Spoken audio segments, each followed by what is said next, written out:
অসুস্থ মৎস্যজীবী দল নেতা আব্দুর রহমানের পাশে সংসদ সদস্য ওয়ারেস আলী মামুন।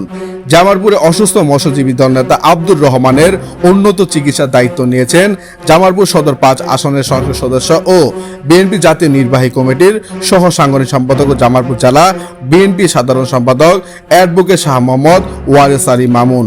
বর্তমানে তিনি ঢাকার ন্যাশনাল ইনস্টিটিউট অব নিউরোসায়েন্স হাসপাতালে চিকিৎসাধীন রয়েছেন। জামালপুর সদর উপজেলার শরীফপুর ইউনিয়নের 1 নং ওয়ার্ডের কৃতি সন্তান ও পল্লী চিকিৎসক আব্দুর রহমান গত 1 মার্চ ব্রেন স্ট্রোক করে আক্রান্ত হন।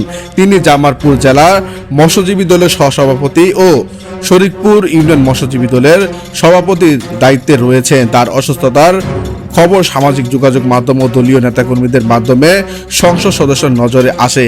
খবর পাওয়ার পরপরই সংসদ সদস্য ওয়ারেস আলী মামুনের নির্দেশনা ও বিশেষ তত্ত্বাবধানে আব্দুর রহমানকে দ্রুত Dhaka national institute of neuroscience হাসপাতালে ভর্তি করা হয়। সেখানে তার সফল অস্ত্রোপচার অপারেশন সম্পন্ন হয়েছে।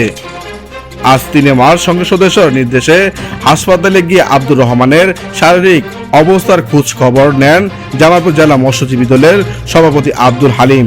তিনি চিকিৎসকদের সাথে কথা বলেন এবং তার দ্রুতর আরোগ্য কামনা করেন। বর্তমানে আব্দুর রহমান সুস্থ আছেন